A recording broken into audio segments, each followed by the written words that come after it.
Ready to go? We are on. All right. Welcome, everyone, to the Beyond Accuracy, How Distributors Are Transforming Customer Experience in the Digital Age webinar.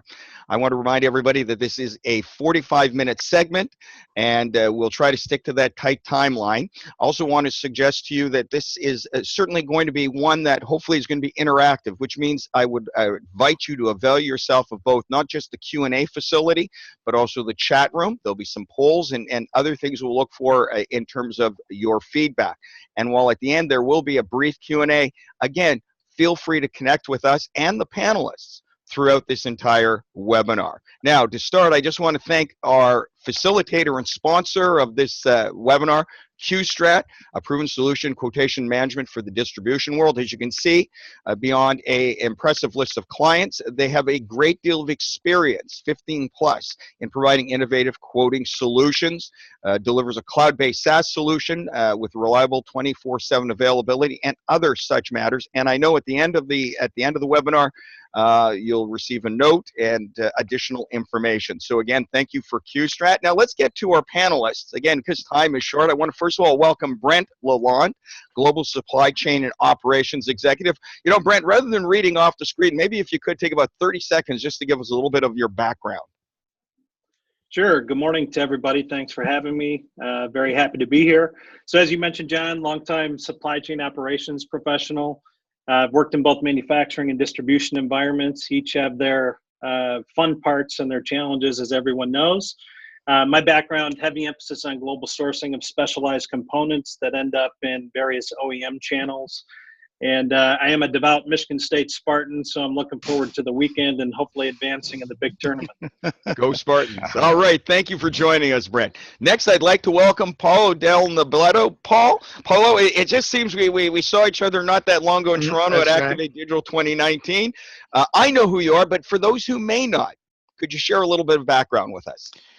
Sure. Well, I mean, my background is of a reporter, journalist in the IT channel and high tech for over 20 years.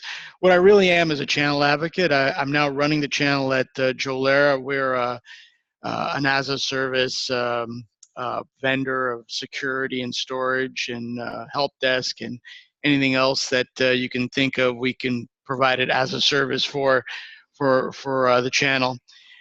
So it's a wonderful transition in my career here. I also started the Channel Chiefs Council. I'm president emeritus, which means, president for life. But, Corinne Sharp is now running that, and they're doing quite well there.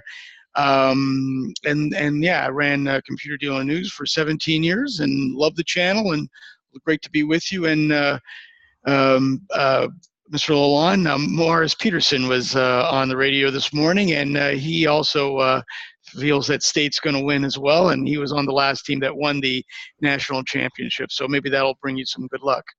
Absolutely. Thank you. Thank you, Paulo. And of course, Harold Hellgood, procurement advisor, IBM futurist and influencer, and Hell, we've known each other for quite a while and had a chance to meet a couple of years ago in person, which is often a nice bonus. If you could share a little bit about your background. Well, my background is both public and private sector. I think the most relevant to today's conversation is the years that I spent at NYU Langone Health, which is a 1,000-bed teaching hospital in the middle of Manhattan. And as people can imagine, we had all sorts of specialized needs there in terms of staying up with the technology that's required in healthcare.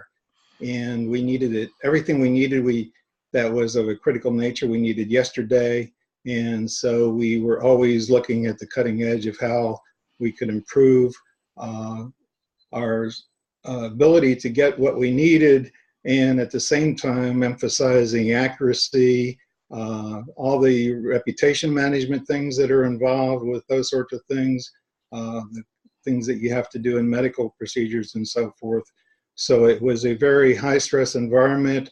I moved over from the clinical area where I was actually a practitioner in respiratory therapy, and because I spoke the medical terminology and was kind of familiar with the overall operation, that's how I got moved into procurement and supply chain. And I've been there ever since for over 30 years. Thank you. Thank you for joining us. And we're looking forward to some of that 30 years of experience coming through and enlightening the discussion. Finally, Steve, we're LF Managing Director at QSTRAT. Steve, welcome. If you want to just take a quick 20, 30 seconds to talk about a little bit about your background, that'd be great. Thanks, John. Welcome, everyone, to today's webinar. We're very appreciative of you joining today. Hopefully, it'll be a good experience for you all. I've been working with manufacturing distribution companies most of my career in implementing technology that helps business performance. For the last 8 years, I've been with QSTRAT, and QSTRAT focuses on the quotation management lifecycle. So that's everything involved with quoting, sourcing, and all of the internal processes involved in getting a quote turned around through your organization. Our latest product with focus on distributor quoting, and it really is an end-to-end solution for distributors. So hopefully this discussion will focus in on some of the highlights of our capabilities, and I'm looking forward to the discussion today. Okay, well, let's get ahead, and I'm John Hanson, and I'm your moderator. You can read about me anytime. Let's get right to the task at hand. I want to remind everybody there'll be a tweet chat following the webinar, distributor QP. We'll be sharing some of the additional insights that'll be gained today, as well as inviting those who weren't able to attend to share their thoughts. We're going to focus on 3 areas. What are the biggest challenges for distributors in the digital age, or a digital age? What are the key areas of focus? Why and how to achieve success? And the digital end-to-end supply chain. You know, the terminology end-to-end has been used frequently. It's almost become ubiquitous without, in certain ways, meaning. What is an end-to-end supply chain? What does it encompass? And what does it reflect in terms of increasing efficiency and capability? Now, the biggest challenge, let's start off with poll 1. I only want to spend a few moments on this and invite you to vote. What do you believe are the biggest challenges that you as a distributor face today? Increasing customer expectations, pressure on margins, stronger competition, or other? And Steve, if you could bring the poll up, we'll leave it up there for a quick minute and then take it down and look at the results and move ahead. But I'm going to start off with you, Brent, and then go to Paulo and Harold. What do you think? What do you expect to see in terms of a response here? And based on your experience, starting with you, Paulo. Me or Brent? I thought No, you were going to go to Brent. Okay. Sorry. All of the above. I think, you know, you see it right now with a lot of the consolidation that's happening in distribution. Ingram got bought out by a large Chinese conglomerate. Avnet got acquired by Tech Data. And, you know, there's this, and also Synnex acquired Westcon. So what you're seeing is the broadliners who are really, really big and powerful, and they have all the money buying up or gobbling up the value-added distribution side of things.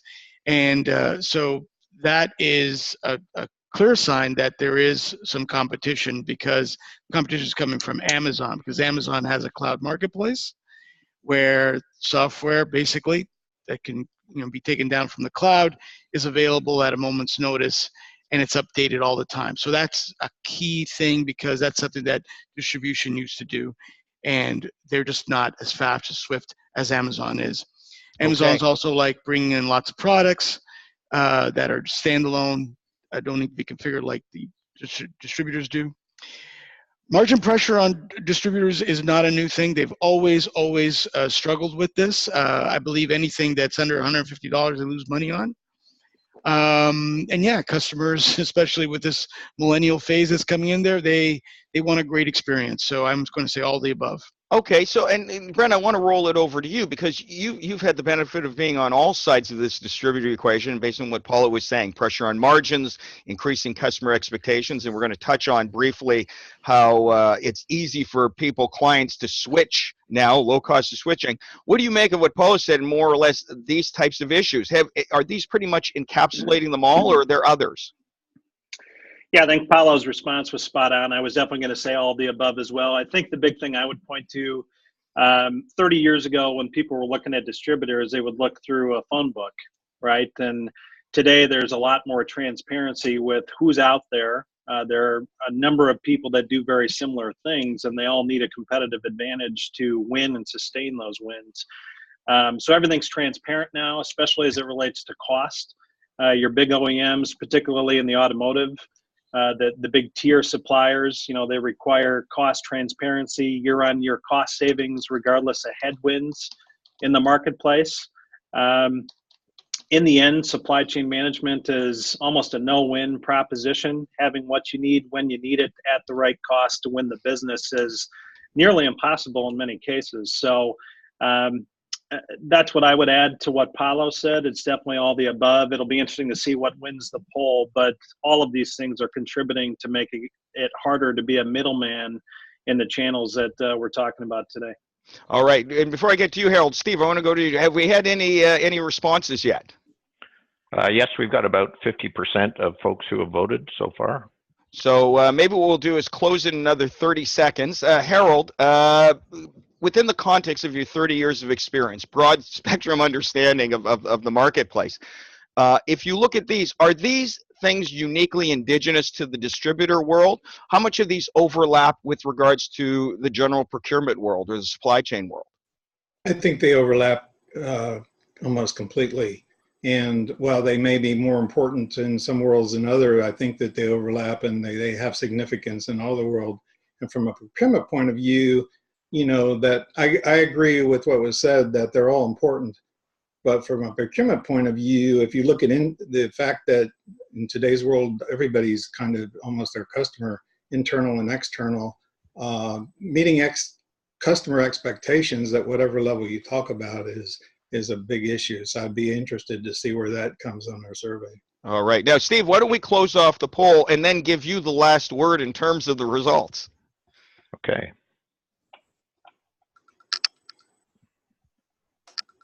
All right. Increasing customer expectation, pressure on margins, and strong competition. Interesting. Steve, what do you take from this?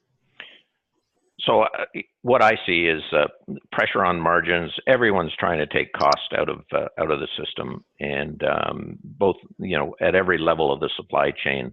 So I think that's spot on. I think people are seeing the pressure on how do we reduce product, whether it's automotive, industrial, aerospace, medical devices. Everyone's trying to take cost out of the system. And I agree, customer expectations are ever increasing, and I think they'll continue to increase, whether it's quality, delivery, lead times, cost,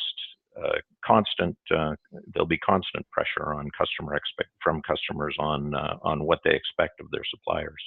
So now let me jump into this, because this is where the Amazonization comes into equation. And by the way, those who are in attendance, we do provide the actual links to the source of this information, which will be a useful reference point for you as well. But going back to 2013, which is a lifetime ago in this world, but I think very well predictive of where we're going. One of the biggest concerns of distributors, such as C.H. Briggs' Klein, is that they're paranoid about the Amazonization of all interactions. The reason given is that it adjusts the expectations. So when I look at each three of these things, and I'm going to go to you, Brent, first, certainly they're presented individually as options, but collectively, I mean, expectations ultimately have an impact on every other area of it, does it not? Yeah, they do. I mean, the channel that I'm in, we're talking about specialized mechanical components with prints from OEMs. Is Amazon an immediate threat? I think it's less than it is for, say, your Graingers, your Fastenals of the world who have, a catalog of supplies. I think Amazon is much more of a threat to them near term, but I'm already thinking about that for the business that I'm currently working for. It's, their reach is so vast, so global. All the information is right there for customers, in terms of cost and lead time and things like that. So yeah, I am concerned about that. I think we need to be planning for it. And I think 10, 15, 20 years from now, even specialized component distributors will be cannibalized by the Amazon effect. I think some people are going to go away and go out of business if they don't have some kind of unique moat, niche, competitive advantage that makes their business sustainable over time. Okay, I'm going to go to you for next, Steve, and then Helen and Paula on this. One of the things that Brent mentioned is cannibalized and the effect of Amazon. Is that saying, Steve, that the Amazonization effect is more or less showing the possibilities of what could be done rather than everyone adopting an Amazon-like model? And when Brent refers to cannibalization, how do you take that? In what context? Well, I think we need to focus on how do you differentiate yourself in this new world? And one of the ways to do that is through digital. Amazon has increased the expectations, but Amazon has its problems too. It's not so easy to buy everything through the Amazon channel or an Amazon-like channel. You still need that specialized expertise. And the key, I think, is to make sure that you differentiate yourself and you have specific capabilities that no one else can provide to your customers. All right. Now, I want to go to Hell and build on that, because the specialization factor. In one study from Gartner, they talked about the consumerization of the solutions that organizations use, procurement professionals utilize. And Paul, I want you to keep that consumerization in mind. I mean, is this consumerization an expectation level of making it easier to do the job? And how do you integrate that specialist capability to which Steve had referred to? Because it isn't all just technology driving it, is it? Sorry, John, is it me? No, actually, it was Hal first, and then I'm going to go to. Okay, all right. Sorry, go ahead, Hal. Okay, well, I think that the key to it is what we talk about in procurement almost every day now, and it's the value added. And it's very difficult to compete on price in today's world, because everybody kind of is privy sooner or later to everybody else's price. And what differentiates, I think, is what was referred to before, the value added. And you build customer loyalty, and you build repeat orders, and you build that sort of thing by providing all the value added services over a period of time, so that you become a trusted partner. And I think that people go out for quotes, and but the quotes, typically after you've done a few quotes, you kind of can identify who is a great partner, and when you really need it, and you need it yesterday, and you need it to be accurate, and you need it to be safe, and all those things, you build a relationship, and those are all under the umbrella of value added, I think. Okay, and so that's an element of specialization, Paulo, is that you not only understand what you have to source, but you have to understand how to utilize the tools to deliver the results. I mean, is that a good way to put it? It's an excellent way to put it. The other thing I would add to that, John, is customer expectations is number one here, and I'm not surprised that it is number one, even though I believe really the results say it's all the above. But with customer expectations, everybody in business has to understand that it is a Netflix world. The reason why Netflix is successful, and the reason why Amazon is successful, is because they allow people to scale up, scale down, get off, get on, whenever they feel like it. It's all about convenience, right? Now, to the panel's point, price is definitely a factor, and I think that's the key thing going forward. If you get the price points to the right levels, right, you'll be successful. Netflix has sort of figured that out. Amazon has almost figured that out. They're kind of like expensive, and they have a lot of customers have a lot of surprise bills, so it's still a work in progress. But this is the concept, and this is one of the things that fascinated about me about this job at Jolera, is that we're all as a service too. So we provide security as a service. So let me give you one example. A SIEM, for example, is very, very expensive. It's like $2 million to acquire, and you need people to run it 24/7. So if you're a small company with like really, really important data that you need to protect, how are you going to do that? Well, we provide that as a service. So it's not $2 million. It's a little bit of money a month. And I think this is what's going to happen. I think Brent is accurate in trying to figure out the Amazon question today, because eventually it's going to come down to his door, and he needs to figure this out ahead of time. because that's what customers are demanding for right now. All right, now, Brent, let's go to what he said. And, I believe the head of NetApp, VP of NetApp, John Mellon, had said that we live in a buy-the-drink world now. It's something whereas we've got adaptability. So if you look at margin pressure in the context of what we're just hearing, because that was one of the key issues, it's not just a matter of having a catalog, having a system that's adaptable.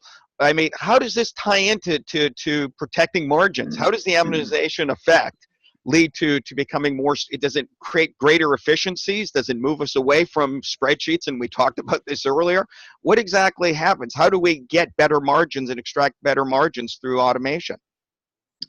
Yeah, it's an interesting question. I mean, I think, margins for a distributor, it doesn't so much come down to their processes. I think it comes down to if they buy and sell well. The buying well part for a distributor is number one. The expectations of OEMs that I've dealt with, they're not really willing to pay for the, we've referred to value add services a number of times today.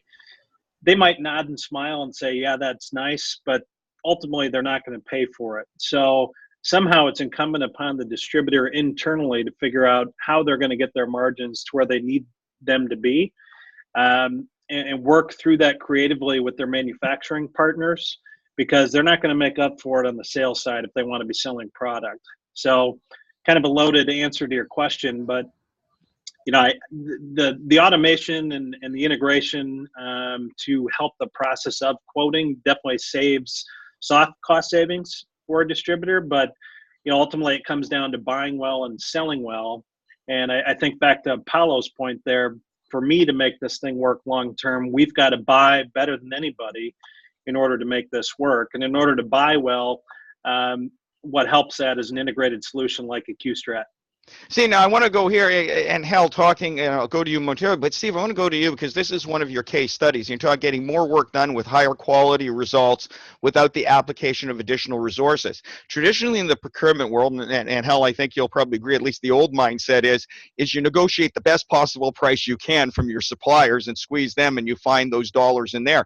But Steve, you're really talking about here, if I'm not mistaken, is looking at being able to do more with fewer results. And maybe the Amazon element of this is the streamlining of those processes. I mean, you want to add to that, or am I off base on that? No, I think you're right on, John.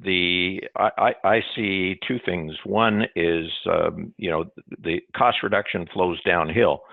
So the person at the end of the chain gets stuck with the cost reduction problem to some degree, which is Brent's point about how do you reduce your costs from your suppliers.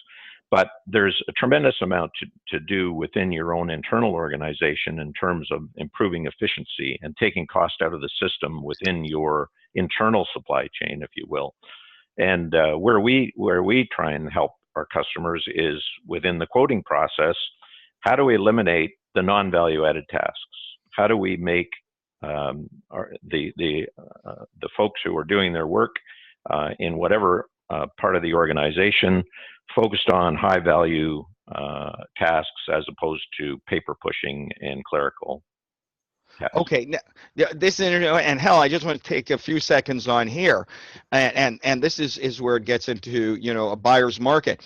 I mean, I would assume that the relationships, part of the strategic benefits of the technology is you can build stronger relationship and stronger rapport with your supply partners. In other words, it's ultimately working collaboratively and collectively together. Whereas in the past, there may have been a more adversarial approach to these kinds of relationships. I mean, is this one of the ways that technology facilitates greater expertise, is that it opens the door to much easier collaboration, more transparency in the process, and thus being able to deliver greater value and less pressure on margins? In other words, there's not a zero-sum game of a winner and a loser anymore. I mean, is that a reasonable thought? Yeah, I mean, I agree with that. Basically, I think in this climate, in the Amazonian climate that we're talking about, you have to find ways to save on costs other than simply what the customer is charged, because that is, it's a world where it's difficult to squeeze costs out at that level. Yeah, you can buy well and all that, and I certainly agree with the importance of that. But in the organization, if you can squeeze costs out of other places in terms of efficiencies and automation, and automate anything that lends itself to automation and doesn't add value, I think heard someone say, I think that those are the keys to squeeze the cost out where you can to improve efficiency. And but the bottom line is kind of like in a sports league, I think, where there's so many a strong division where you got tough competition, and to differentiate yourself, you got to find something to do one better than the people you're competing with. All right. And, you know, Brent, I just want to close off this section in terms of stronger competition, partnerships and relationships. And it's easier to switch. And I looked at this. And it was Source's industrial distribution study. I looked at this and immediately thought to myself, you know, the ease of switching is more transactional of a mindset. Does the emergence of the technology free people up so that they become more strategic to form tighter bonds and better relationships, where you can move away from that model of we got to get it out quickly, do the transaction, and our measurement is timely delivery and the best possible price we could negotiate? I mean, is this where the technology comes in, where it can be utilized more effectively?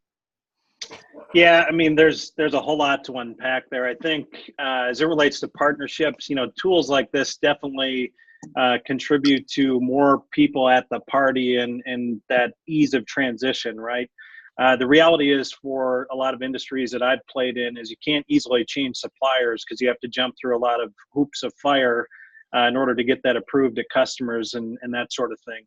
I think what technology like this enables people to do is get more data points to go back to their incumbent manufacturers and compress the cost, which, you know, is not good for some people, right? Like Steve said, it always flows downhill. So it kind of hurts the partnership you have with some of your incumbents, because you're using all these data points from the digital world to compress the margin, you know, for them, what you're paying for the product. So it creates some new challenges. But I wanted to go back to the previous point, and Hal kind of spoke to it. You know, the internal time savings is great. Where I see more value in going digital and having tools like this at your disposal is the speed with which you can get back to your customers. I see more value in closing more sales opportunities. The internal efficiency is nice from a cost perspective, but it's more about the value you gain on the top line by being able to get back to the customers more quickly. And that's meeting increasing buyer expectations. So, you know, and that's meeting the demands. Now, let's look at achieving success and what this means. And let's cue the next poll in this as we move forward. In which area do you feel you can make the greatest gains? And that's one of the things when we talk about automation, we talk about the amortization of this. Is it in supporting, oh, we got poll number 1 up there, Steve. Supporting higher volumes of customer orders? Is it accelerating new product and service time to market capability? Automating the custom quote process? And I think Steve talked about that response and expectation. Improving support of the overall sales process, or other.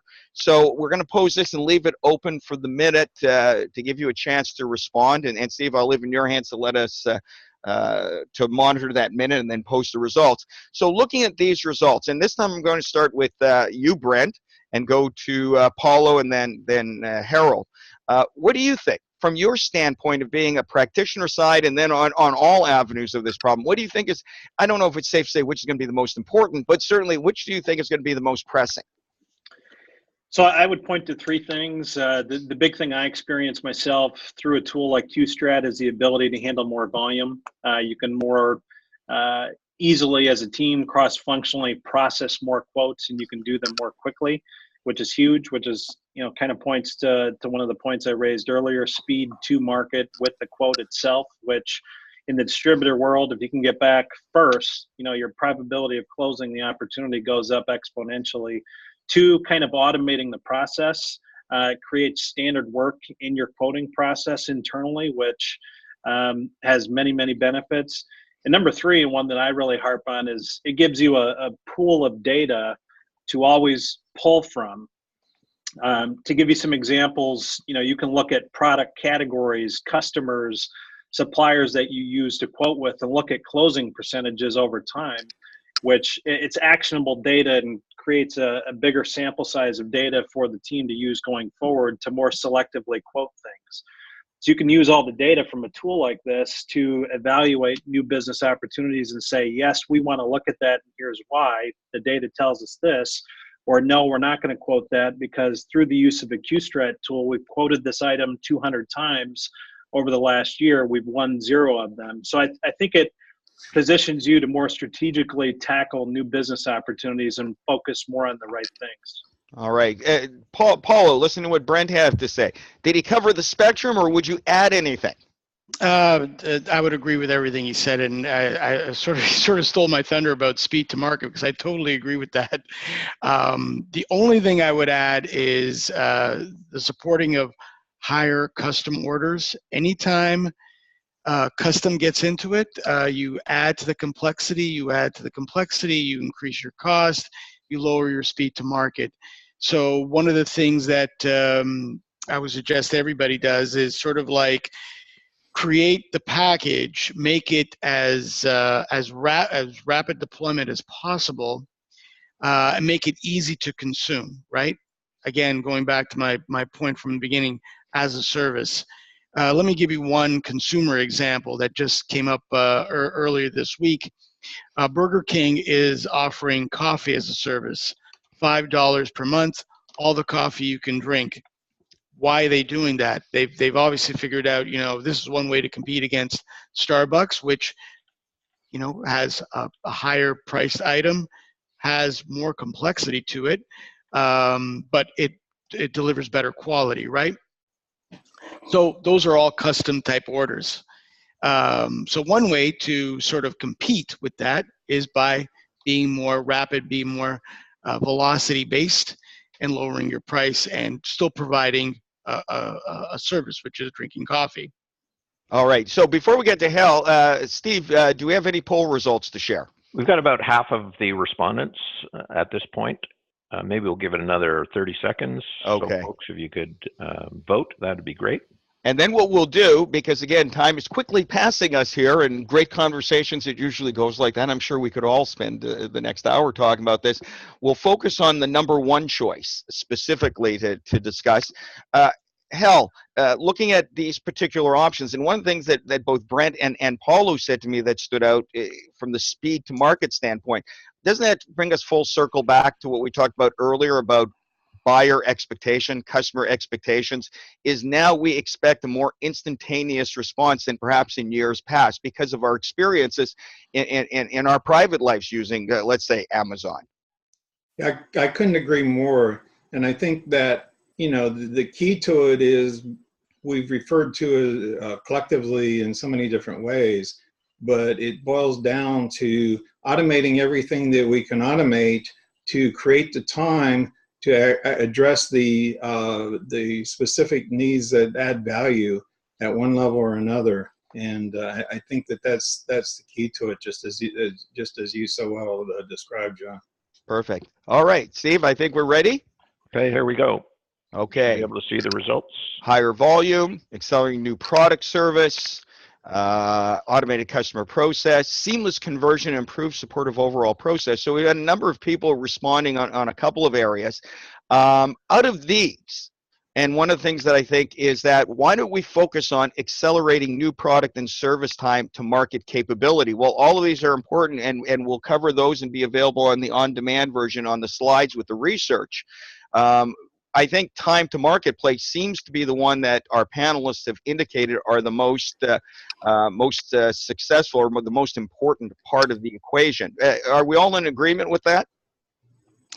Yeah, I would. I'm kind of surprised how low the automated custom quoting process is, but like I said earlier, anytime you want custom, it increases the complexity. So the quoting process with that, I think that obviously needs to be looked upon.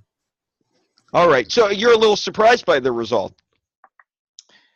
No, I'm not surprised by the result. I'm surprised how low the quote process was. I thought that'd be an important part of it.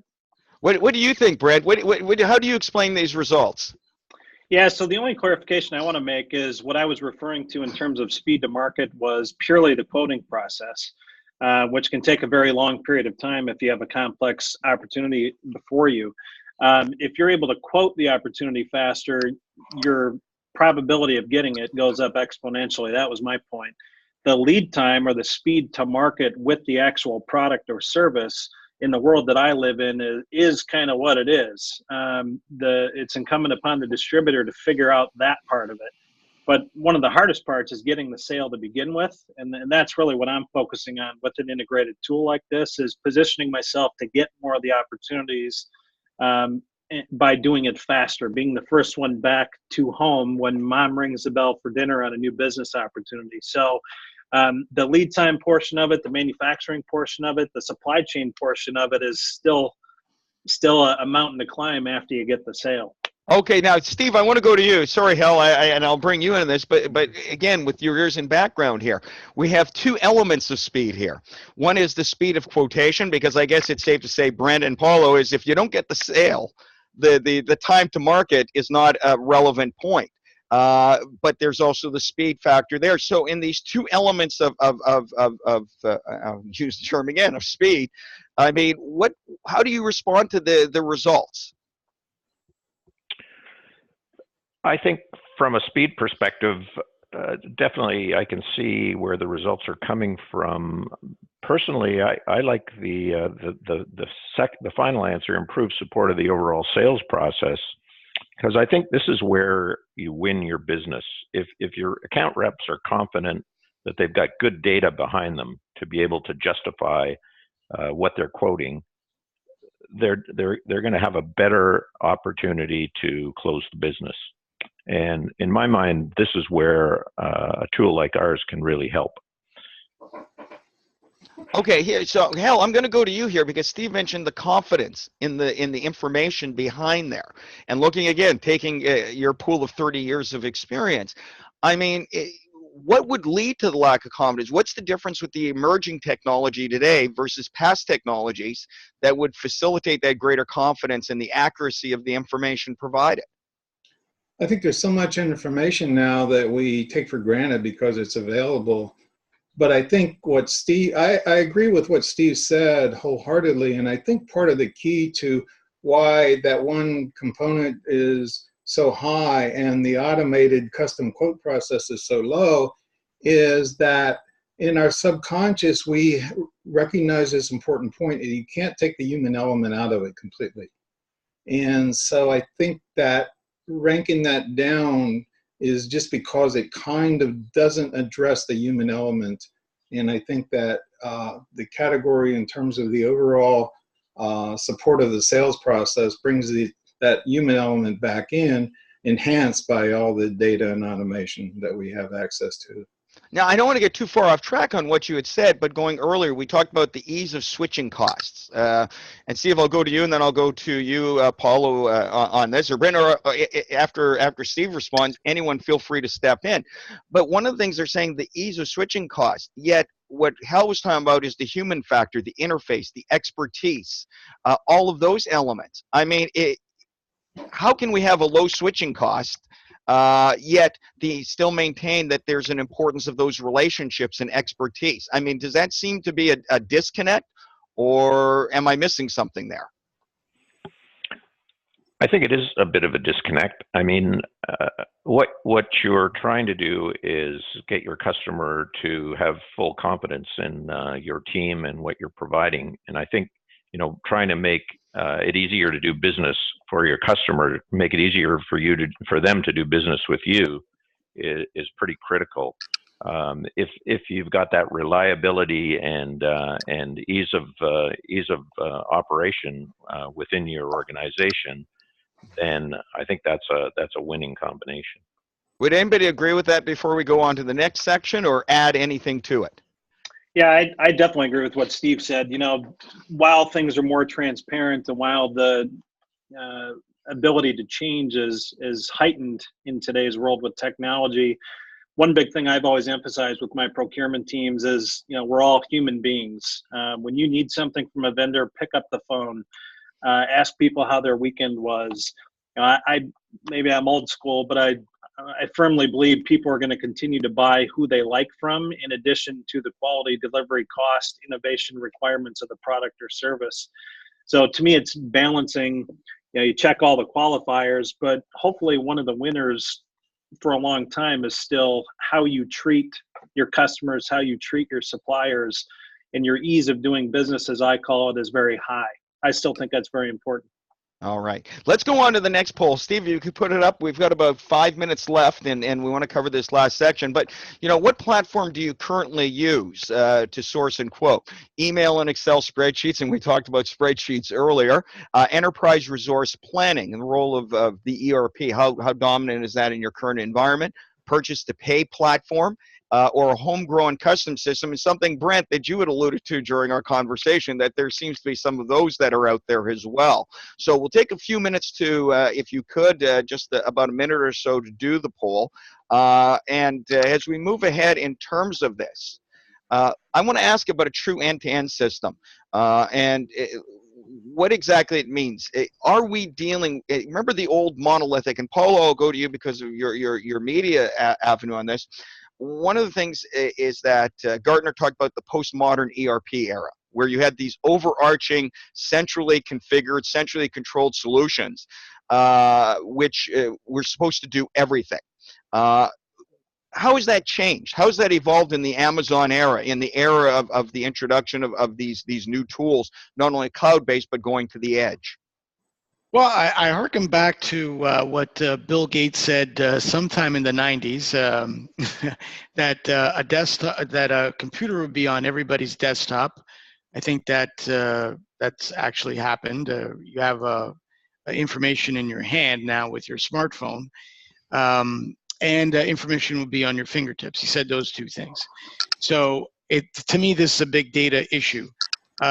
What you have now is a incredibly informed end customer. Okay, he's not calling to figure out what your offering is. He's not calling to figure out what the price is. He or she already knows that going into the process. So from the seller's end, what does he or she do? I think there's a new approach that's being taken place there, because they've sort of admitted that, you can't just be an information source anymore. You have to sort of challenge the information that the end user is coming to you with. They've already done their homework. You have an informed customer. That's a more challenging sale to have. So I think it goes beyond all these choices here, John. And to me, it's a big data issue. Okay, now big data, and Hal, I'm going to go to you and Brent, and then maybe afterwards we'll post the results if we could, Steve. But one of the things, Hal, and longtime procurement individual like yourself and myself, I remember Forrester doing a study on ERPs and referring to the challenges with Oracle, saying is that the data, the biggest challenge for procurement, extracting it out of ERP solutions, that by the time it came through the process, it was already outdated and of no real value in the current day, and because of the time lag in terms of big data. So what Paulo said, and then I'll go to you, Brent, is this one of the advantages of having a real-time system capability? Is this one of the things that was facilitated by an Amazon, that we now have data and it's actually readily available when we need it, as opposed to having been mined and extracted and delivered after the fact? I think that's definitely true. Our data analysis in the past was suggested based on some pretty dated history or some selected parts of data, because we couldn't capture near as much as we could today. Now we're realizing the benefits of real time, and we're also now venturing over into how can we go into predictive analytics.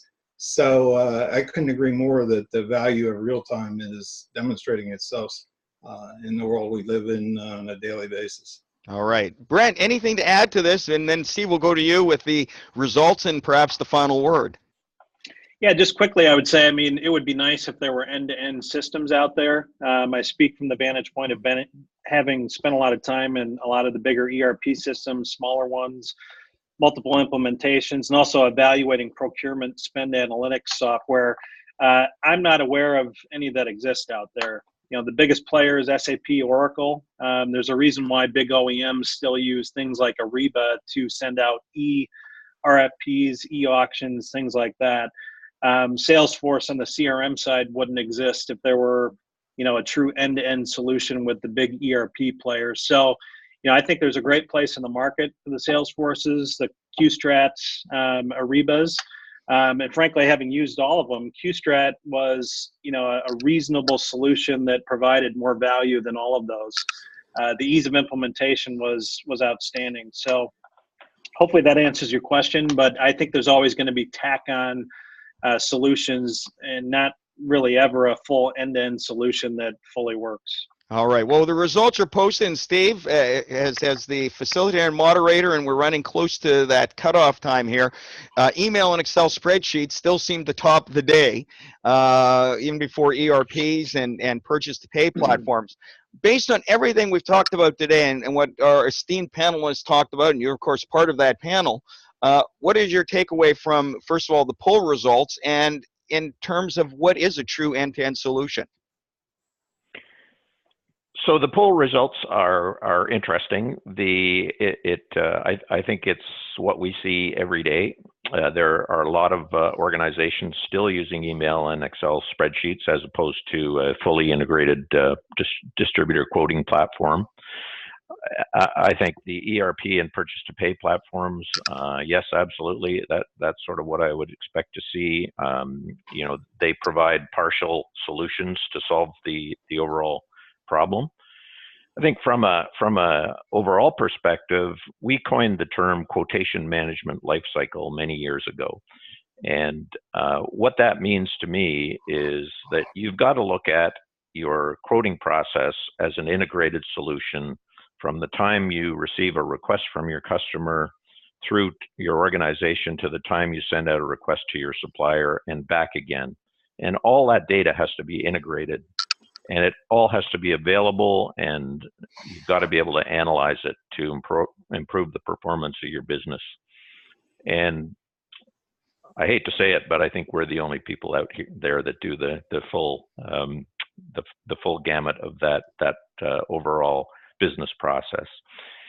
So I think there's still tons. What this says to me is that there's still a lot of opportunity for organizations to get better, to improve how they're doing business. I think the new technologies like AI and others are going to really have an impact as those technologies mature.